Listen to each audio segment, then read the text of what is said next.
Hi, welcome back to this course on infrastructure finance. We will continue our discussion on trying to understand a little bit more about the context of infrastructure development. In the previous lecture we had looked at some elements of the context of infrastructure development. We will try and continue the discussion in this lecture as well. But before we actually do that, let us try and spend some time discussing the two questions that we had at the end of the previous lecture. So, question number 1 was what was the important ingredient necessary for commercial functioning of public sector enterprises. So, the first thing that we talked about is in the context of infrastructure development, we said that enterprises that are involved in providing infrastructure services should be actually functioning in a commercial manner. Okay. Because only when they are able to function in a commercial manner will they be able to provide good quality of services, and more importantly they will also be sustainable in their operations. One of the major ills that we see in developing countries is that most of the entities that actually provide infrastructure services and they do not operate on commercial lines. So, to that extent the performance of these entities degrade over a period of time. A typical case is let us say for example the Tamil Nadu State Electricity Board. So, once upon a time Tamil Nadu State Electricity Board was considered to be an entity that was actually having surplus capacity to meet the demand. But over a period of time there has not been adequate capacity that has been added, but at the same time there has been so much of new connections that were given, most of it at prices that were lower than the cost of supply, and this led to an increase in demand. So, it resulted in a situation where the demand was higher than the supply, and this resulted in the organization being having a situation of power deficit. So, this kind of situations are rampant. We can see several such examples in the Indian context, particularly in the context of infrastructure. So, to ensure that the organizations are functioning in a good manner and their operations become sustainable, all the enterprises should actually function in a commercial manner. They should actually have a commercial orientation. Now, what is important to ensure that the organizations function in a commercial manner is the fact that there has to be a lot of political commitment and backing behind the commercial orientation. Unless there is very clear political backing, it will not be possible for the organizations to actually sustain the commercial orientation, because most of this infrastructure provision is in a way entwined with development. And since development is a prerogative of the government, most of the time the government uses these infrastructure service providers as a way of providing development across different sections of the society. So, therefore, the government has a very close linkage with many of the infrastructure providers, and if these infrastructure providers will have to function in a commercial manner, there has to be strong political commitment. So, we talked about this political commitment in one of the earlier lectures as well, where I was giving the example of the Orissa power sector reform. In fact, I did a detailed study of the Orissa power sector reform a few years earlier, and during the time I was actually having an interview with a dignitary from the World Bank, who actually was overseeing the power sector program of the World Bank in India at that point in time. And according to him, when the World Bank decided to support the reform program in Orissa, an important commitment behind the World Bank decision was the communication that the Chief Minister of Orissa had sent to the World Bank, indicating the firm political commitment, the support of the government in introducing commercial principles in the Orissa power sector. So, I am just trying to reinforce that political commitment and support is very important. But then one should also understand that a commitment in a plain piece of paper might not be adequate to funding organizations. So, usually this political support and commitment is actually shown in a way in terms of some firm steps which cannot be easily reversed. So, for example, if the government is committed towards commercial functioning, then the funding agencies would expect the government to implement some steps which cannot be easily reversed. Again, let me give an example of what happened in the case of Orissa. When the state was embarking on a program of power sector reform, the chief minister gave a letter of commitment, but before the actual investment, before private participants can actually come in, there has to be a series of steps that were taken to ensure that the government does not easily go back on its commitment. So, the first thing was to actually enact what is called as the Orissa Electricity Reform Act. So, this reform act was actually passed by the state legislature and then it was later on approved by the president. So, this reform act clearly specified that the sector would actually function on commercial principles and it will also envisage setting up of a regulatory agency and so on and so forth.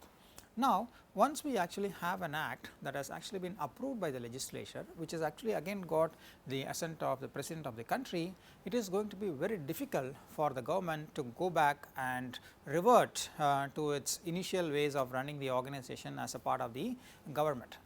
So, these are all some steps that cannot be reversed easily, and such steps indicate the political commitment. Similarly, we can talk about an example in the aviation sector. Originally, the airports construction and operation of airports in India was vested with the government of India, and the Airports Authority of India was the only organization which actually had the responsibility to carry over the construction and development and the operation of the airports. Now, when India opened up the airport sector for private sector investment, there has to be a separate legislation that needs to be created to facilitate operation of private sector airports. Now, when the government started creating an act which facilitated development of private sector airports, that represented an important step to indicate the political commitment for privatization of the Indian aviation sector, because an act is something that is created after so much of deliberation, it is accepted by the parliament, it is approved in the parliament, and then it finally gets the assent of the president. Now, these are steps which takes a lot of time, but it is not something that can be easily reversed. Okay. So, that is actually an indication of the political commitment and the support. So, it has to be in a form that is a lot more concrete, it has to be in a form than just mere assurance given verbally or in a sheet of paper. So, the second question is, in addition to commercial functioning, what other elements are considered necessary for successful functioning of the infrastructure sector? Okay. So, what we initially said was, we actually have infrastructure sector where there is substantial involvement from the public sector. Right. So, you have public sector enterprises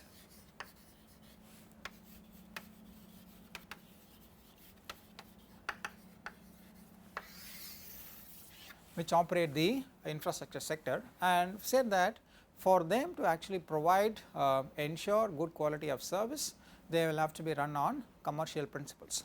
And when you are talking about running on commercial principles, what actually happens, they obviously are going to generate surplus cash, it will help them to be sustainable, and it will help them to make investments in enhancing capacity and so on and so forth. Okay.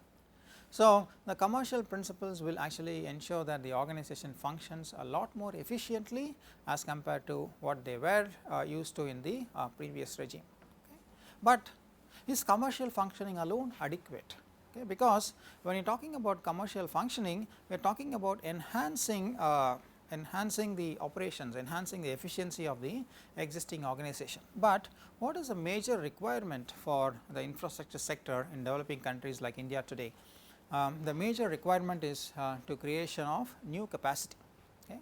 So, when you are talking about creation of new capacity, we need to have additional sources of capital, because the existing capital either in terms of internally generated or in terms of budgetary allocation from the government might not be adequate to meet the demands of the requirements of infrastructure sector.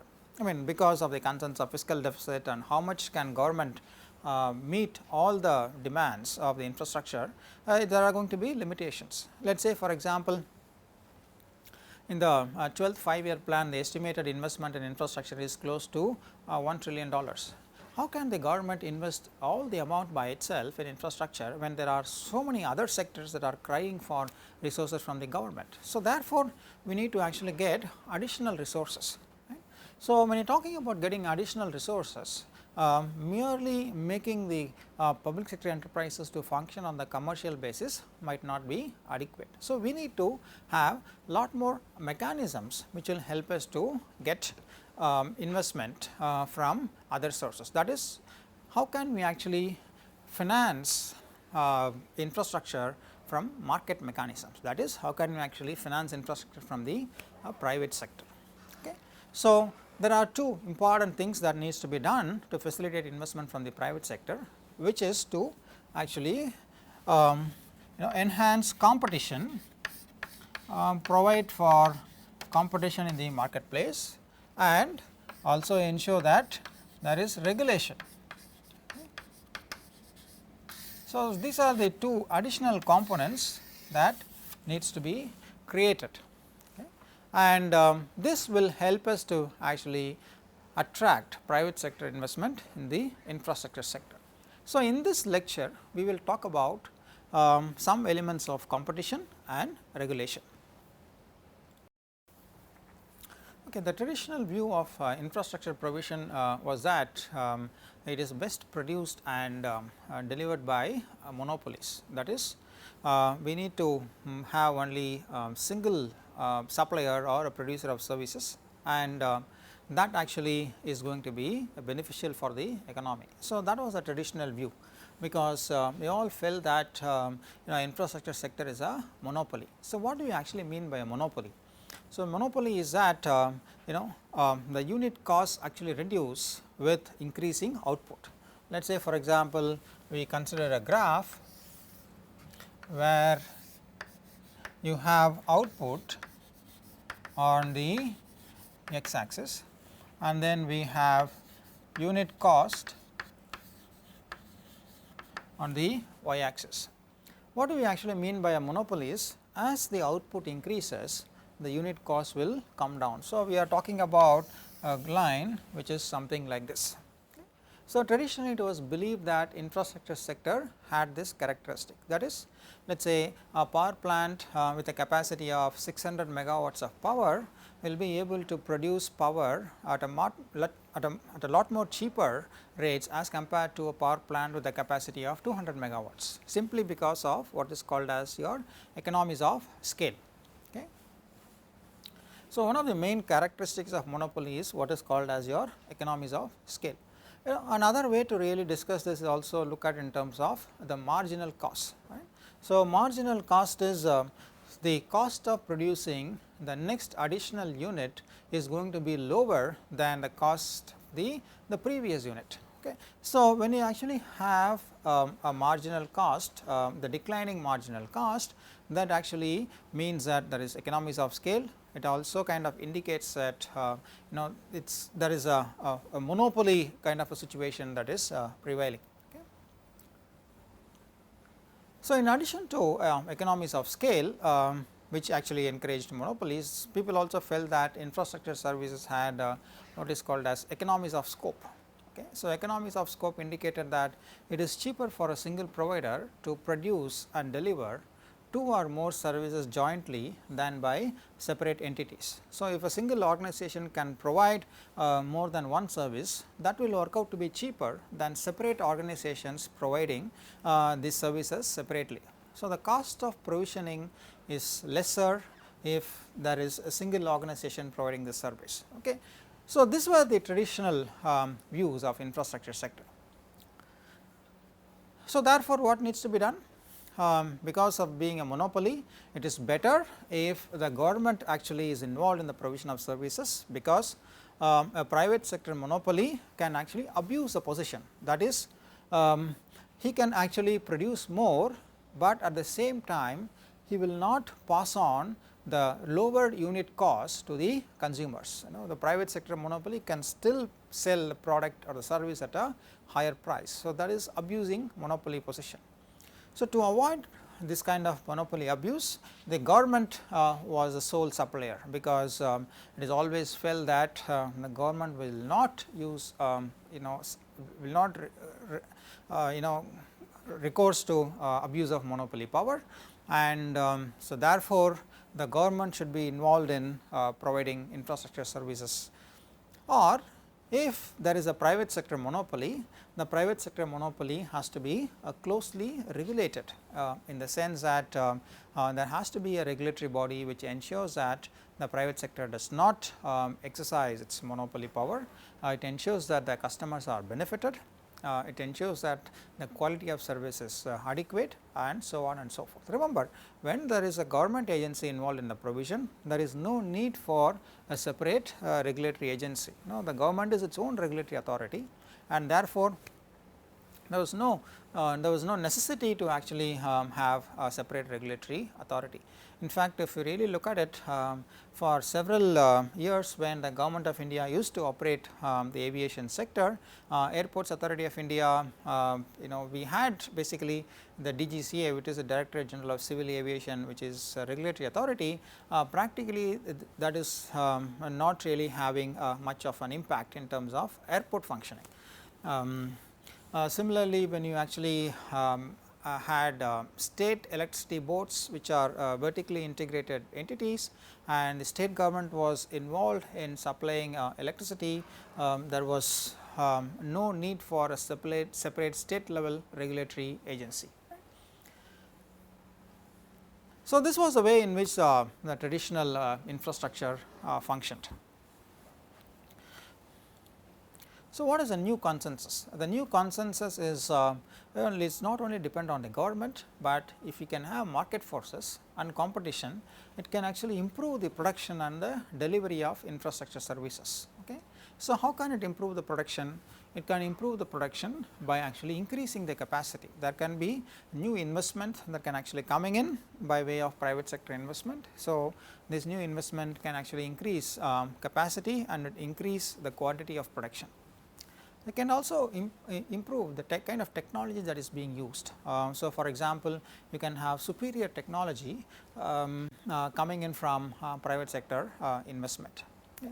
The third is in terms of delivery of infrastructure services. Let us say, for example, because of competition, you can actually have a higher quality of service. You can actually have service that is at a lower price to the consumer. You can actually have a service that is very efficient, leading to lower cost for the supplier, and so on and so forth. So, these market forces and competition can actually play an important role, and that is the current thinking. So, to support this, there has been a lot of development in technology, and at the same time a lot of new regulatory mechanisms, okay, which actually makes competition feasible. So, remember, we are talking about introducing competition in a sector which was considered to be a monopoly sector, that is, it cannot support competition, and having one single largest supplier is the most economical and the best way. That was the original consensus. So, today we are talking about trying to market mechanisms, and one of the important ingredient for the success of the market mechanism is your regulatory innovation. Okay. Regulatory innovation makes what is called as unbundling possible, okay. And this unbundling helps us to actually introduce some elements of competition and regulation. Okay. So, what is this unbundling of services? Okay. So, the main question is, should one company provide all the services even though all of the segments do not have natural monopoly characteristics. Remember, if a segment has a natural monopoly characteristics, it is better for one entity to provide the services, because having multiple suppliers in the case of a natural monopoly will lead to what is called as a wasteful investment, and it is not beneficial to the society at large. Okay. So, whenever we have conditions that have natural monopoly characteristics, we need to really have a single large supplier. Okay. But then do all the segments in an infrastructure sector have natural monopoly characteristic? Is it possible to actually isolate those segments that do not have natural monopoly characteristics and unbundle the sector, so that we can promote new entry and competition? So, unbundling is a way of actually isolating the natural monopoly segments from those segments which can actually support competition. Okay. But there are a lot of pros and cons. There are people who favor unbundling, and there are people who argue for economies of scale. Okay. So, but we need to take a careful call and then decide whether unbundling is going to be beneficial or not. See, for example, there is one argument about the economies of scope.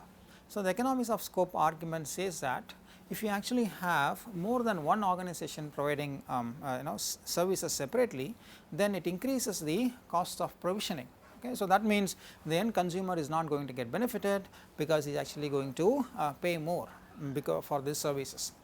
But at the same time, when you are trying to unbundle it, you will be able to introduce competition, and one of the benefits of competition is when you actually have more number of suppliers competing for the customers, it brings in efficiency, and the efficiency is passed on to the consumers in terms of lower cost. Okay. So, on the one hand you have the cost of provisioning going up, but on the other hand you have competition which is actually pushing the cost down. So, we need to see which one of the benefits are going to be higher. Okay. Will the cost go up, or will the competition pushing down? If the competition can push the cost down more than it actually goes up because of the economies of scope argument, then we actually have a good case for unbundling. The second argument is most of the time infrastructure sector has what is called as cross subsidies. So, that is, you have one segment who actually pay more to subsidize the consumption by a different segment. See, for example, water supply to the wealthy might be actually charged more as compared to water supply for the poor. Okay. Because water supply is essential for social development, and it is essential for overall human development as well. So, therefore, when poor people do not have access to water supply, it creates a lot of problems. But if they are actually asked to pay for water supply at the cost which it takes to supply them, then they may not be able to access water.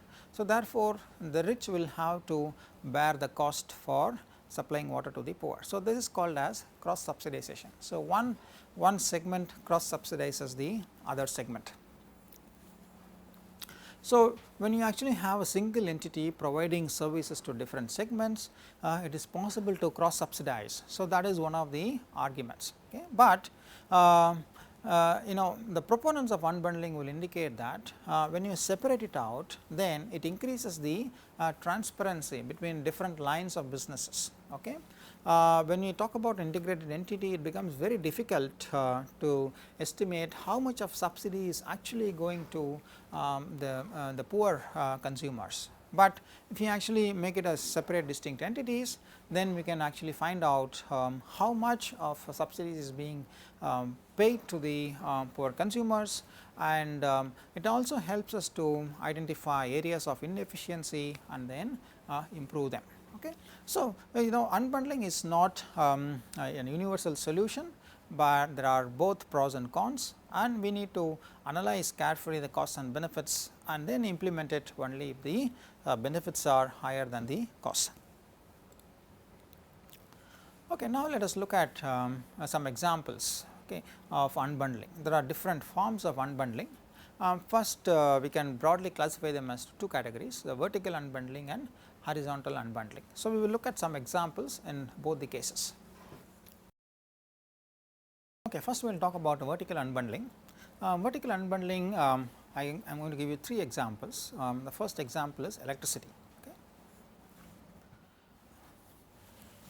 So, in electricity,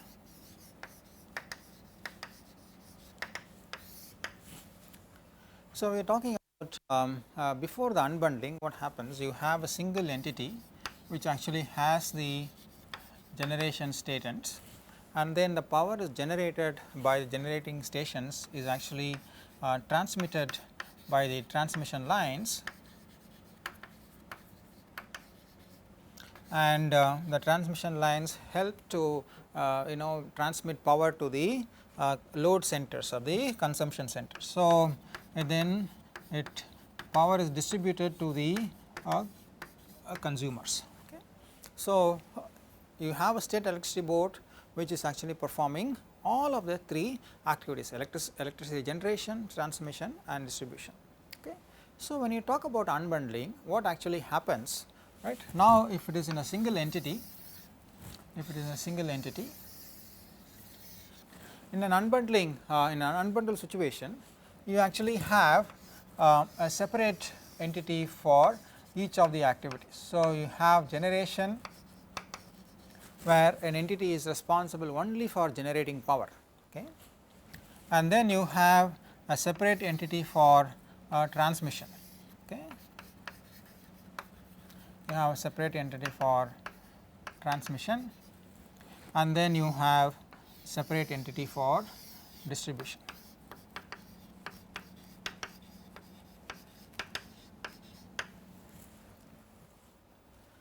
So, from what was a single entity, we have unbundled it to create 3 different entities. So, this is what is called as your vertical unbundling.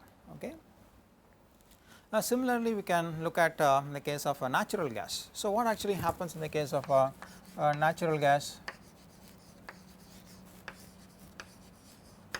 So, you have wells, and then you have gas pipelines, and then finally distribution to the consumer. Right. So, this is the this is actually the flow of gas from the oil generating wells to the end consumer. Now, if all of them are performed by a single entity, then it is called as a vertically integrated entity. Okay. Now, in unbundling, all these 3 become distinct entities. So, you have an organization which is responsible only for drilling and extracting gas, and then you have an entity which is actually the pipeline entity, which is responsible for transporting the gas that is drilled and extracted to the distribution centers, and then you have a distribution company which actually distributes the gas that is receives to the end consumer. So, this again is an unbundled entity. Same is the case with transportation. Okay. So, let us look at an example in transportation.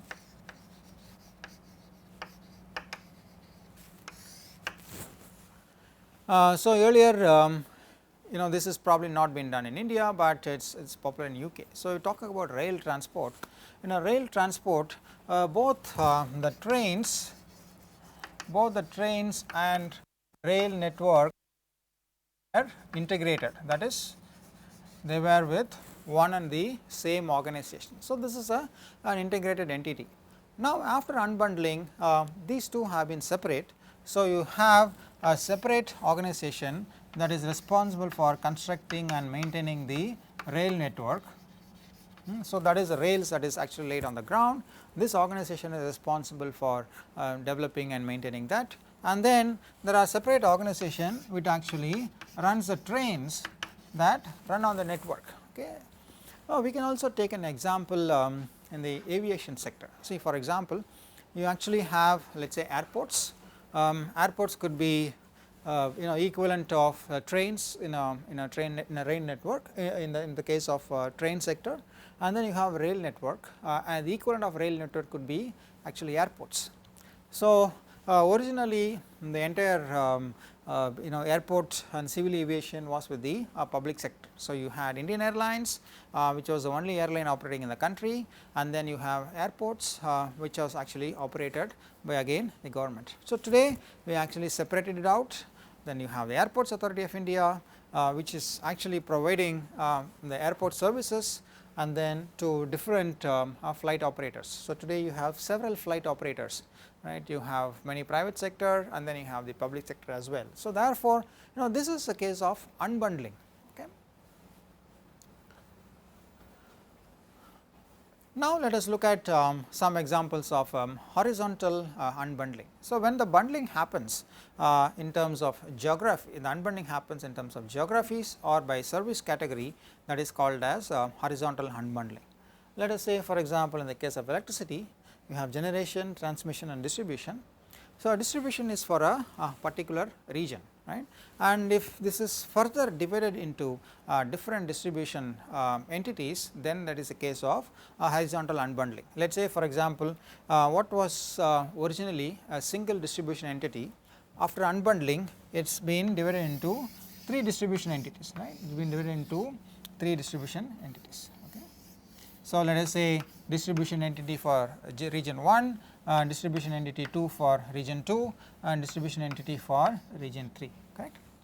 So, this process of separating a distribution entity into different geographical regions is called as your horizontal unbundling. Okay.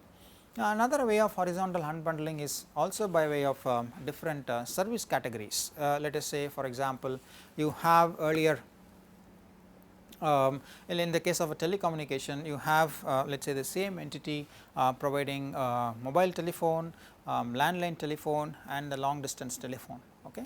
Now, if you can actually create separate organizations for providing mobile telephony, separate organization providing landline telephony or local telephony, and then separate organization provided for long distance telephony, that again is a case of horizontal unbundling. So, when you talk about unbundling, we talk about either a vertical unbundling or we talk about horizontal unbundling. Okay. Okay, we have unbundled it. After that, what? Okay, what do we have to do after unbundling? Why do we actually do unbundling at all? So, we do unbundling essentially to isolate those segments that have natural monopoly characteristics, and those segments where competition can actually support, we are able to introduce competition. So, the next step after unbundling is to introduce competition in those segments or in those organizations that can actually support competition. Okay. And why do we actually introduce competition? Because there are several studies that prove that competition can actually improve efficiency and also increase new investment. Remember, the need of the hour in countries like India is we need more investments, because there are so many people who are not having access to infrastructure, and if we have to provide them access, then there is a need for capital, and this capital can come only from new investment. Internally generated capital might not be adequate to meet the needs, or if we actually expand only from internally generated capital, then it is going to take a fairly long time to provide services to a large number of people. Okay. So, now we have said that we are going to introduce competition. So, what is the kind of competition that we are going to introduce? So, largely we can look at competition in terms of 3 categories. One is competition from substitutes. Okay. So, we can provide alternates to the consumers. Okay. So, for example, in the case of transportation, the consumers can have different alternate modes of transport. So, today if you look at in Chennai, there is a lot of investment happening in constructing a metro rail facility.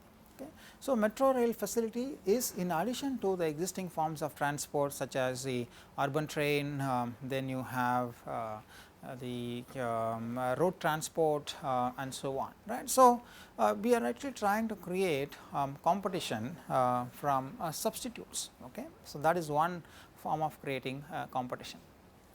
The second form of creating competition is competition in the market. That is, there are different players who are trying to compete for the consumers that are available in the markets.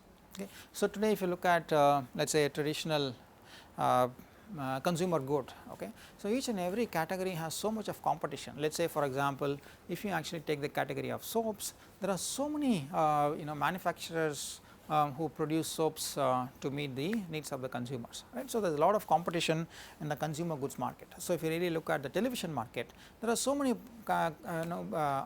producers who are competing for the market. We may not really have that kind of heavy competition in the infrastructure sector, because by its very nature it cannot really support such a very large number of competition. But wherever possible we can actually create competition and impose some kind of a discipline on the market players. Let us say, for example, in the case of electricity sector, generation is something that can actually support competition. Okay. So, when you are talking about supporting competition, we can have multiple generators generating power. So, we can have G1, we can have G2, we can have G3. So, we can have multiple generators generating power, and then they are supplying to the end consumers using the transmission network, right. So, the end consumer now has a choice in terms of whom is he going to purchase power from. So, he is actually going to purchase power from the cheapest source, right. So, that is certain amount of competition that is possible in the market. So, one of the features that make this competition possible is what is called as the theory of contestable market. Okay. Sometimes you may not actually have substantial or very strong competition, but then the existence of potential rival suppliers that can contest the market limits the limits of monopoly abuse. Let us say, for example, even though there are only limited number of suppliers, but if they actually start abusing their market position, you can actually have competition coming in. Okay. So, it is not the actual competition, but the threat of competition can actually play an important role. Right. If there are somebody who is making excessive profits, then the new companies can actually come in to ensure that the existing players do not profit from such excessive profit making. Okay. So, this is called as your theory of contestable market. Now, particularly when we actually are able to minimize the entry costs and the exit costs. So, if an investor who wants to make an investment is able to make with very low entry and and is able to exit at very low cost, then there is actually a contestable market, right. Whenever a situation arises where the existing players are taking advantage of the limited competition, new players can come and ensure that such surplus returns are not are not continuously realized by the players in the market. So, the third category is the competition for the market. Remember, earlier we talked about competition in the market, that is, there are more than one player trying to meet the needs of the consumers, and competition for the market is different from the earlier category in the sense that here firms do not compete for consumers in the market, but for the right to supply to the same market. Okay. So, let me give an example of a parking space. Okay. So, government or any institution leases out the parking space, okay, for a particular period of time. So, during the lease period, the person who has actually got the lease has the right to operate the parking facility and collect parking fee from those who are using the service. Okay. So, for the period of the lease, there is just only one person who is actually operating the facility. So, there is no competition, but when the lease is coming up for renewal, then there are several players who can actually apply for the leasing contract. So, that is called as competition for the market. Okay. They actually compete for the right to supply to the market. So, though there may not actually be discipline on in the market functioning, whenever there is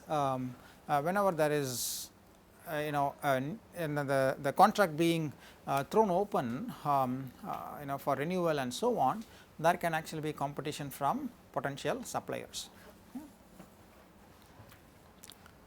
So, finally, we introduce competition in various forms. And then finally, is we also talk about privatization of monopolies. So, remember we are talking about attracting capital. Can we actually attract private capital, because private capital can actually help us to make new investments, right. So, can we actually have privatization of transmission companies, we can actually have privatization of pipelines, we can have privatization of what was earlier the public sector generation entities, we can actually have privatization of gas distribution entities and so on. So, these are all various ways in which you can attract private investment. So, along with all of this, we also need to create what is called as an appropriate regulatory structure, right. A regulation ensures that there is somebody who controls the exercise of monopoly power, right. So, that is the first thing.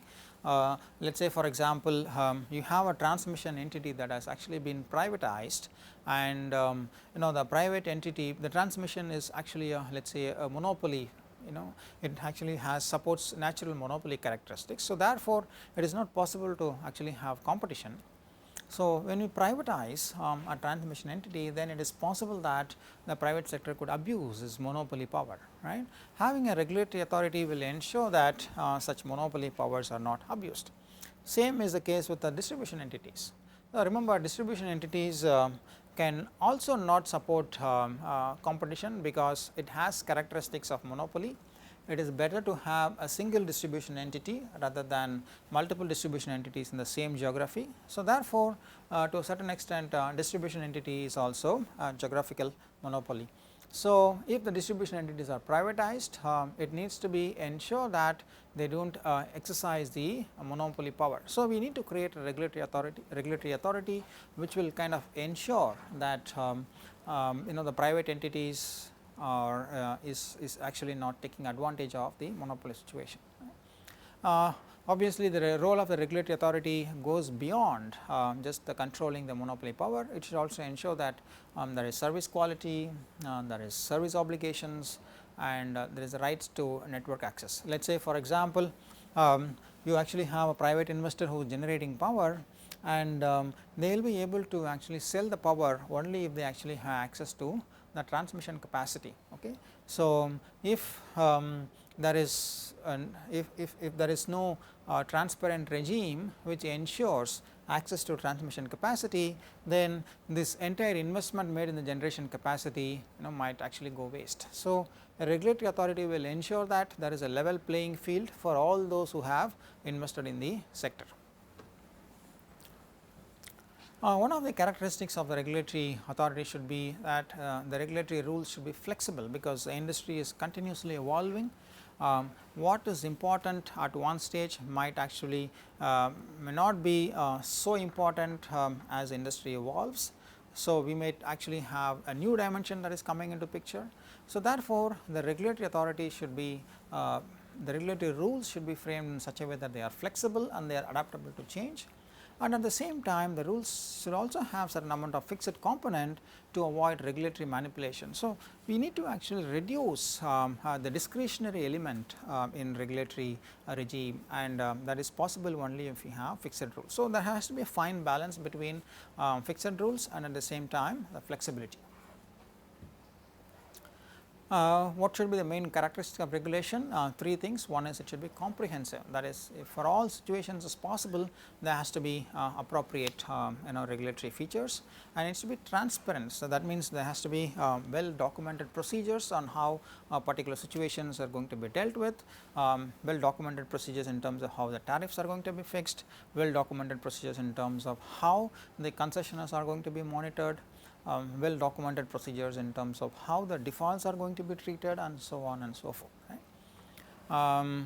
Then we also need to have regulatory regime that is non-discriminatory. Remember, we are talking about several sectors where we are going to have both the public sector and the private sector organizations working together. Let us say today, if you look at the Indian telecom sector, you have the public sector entity which is BSNL, and then we also have several private sector organizations, right. So, the public sector entity has been providing telecom services for a long time. Okay. So, by virtue of being an incumbent operator, they obviously have lot more foothold in the industry as compared to new players. So, to ensure that they all get a level playing field, regulatory plays an important role. It should not be discriminatory. Okay. Also, the important thing about regulation is that consumers should benefit, but at the same time the suppliers should also benefit, right. So, the regulation should provide for reasonable and just prices while ensuring adequate profits for the provider. So, when you talk about instruments of regulation, there are different regimes. So, I will talk about the most commonly used. The most commonly used is what is called as a cost plus or the rate of return regulation. That is, whatever the investment is being made, the prices will be in such a way that all the costs are met, and it also provides for a certain amount of return on the investment made by the private investor. So, that is cost plus. So, all the cost plus a certain amount of return on the investment made by the private investor. So, that is one of the regulatory regimes. There are other forms of regulatory regimes that are more recent, and they are called as incentive regulation. That is, it gives an incentive for the private investor to be more efficient. Okay. So, let us say one of the examples of the incentive regulation is to actually called as a price cap regulation, right. So, every year, because of the increase in prices, obviously the private investor would actually want an increase in tariffs. Okay. And how should we actually fix the tariff increases? And a very good example is what is called as your price cap regulation, right. According to price cap regulation, the tariff should increase, right, the percentage increase that the tariff increase is given by a simple expression called as your retail price index. So, if the retail price index is a reflection of overall increase in costs in the economy, then the tariff should increase at the level of the retail price index minus x, okay, minus x. Remember, obviously the private investor is also going to make some productivity and efficiency improvements during the period. So, therefore, this x is a reflection of the productivity or the efficiency improvement. So, the tariff should not increase at the same level as retail price index, but it has to be at a tick lower than the RPI, and this is to actually ensure that there is a certain amount of compulsion on the private investor to improve the efficiency. Now, if the private sector has been able to achieve efficiencies more than the x percentage that we are talking about here, the efficiency gains goes to the private investor. Let us say, for example, if a private sector has been able to achieve an efficiency gain of 10%, but then x is only 5%, the remaining 5% efficiency gain is actually goes to the private investor. So, this gives an incentive for them to be a lot more efficient, more than what is actually provided for in your price cap regime. So, essentially a price cap indicates that your price is capped, it cannot be beyond this, but your cost can be lower than this, and whenever you are able to achieve lower cost, you actually the benefit of that. Another example is called as a yardstick competition, right. It may not be actually possible to have competition in the market because of monopoly characteristics. Let us say, for example, you have different distribution companies, and since distribution companies are regional monopolies, we may not be able to have competition. So, how do we actually regulate the price? How do we actually ensure how much price should increase from year to year? So, you have what is called as a yardstick competition, where you compare it with other distribution companies. So, if you assume that the cost of to supply power is more or less the same in different distribution agencies, the profile of the customers are more or less the same, then you can actually use the comparative performance between different entities to decide on how to regulate the price and the tariff increases. Okay, so, these are the different instruments of regulation that is commonly practiced.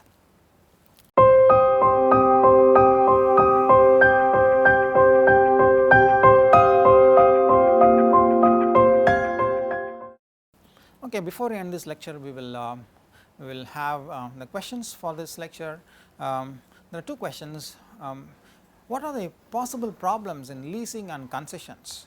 When talking about the competition for market, the two most common arrangements are leasing and concessions. Okay. So, I wanted to think about the possible problems in leasing and concession arrangements that are used to ensure competition for the market. Okay.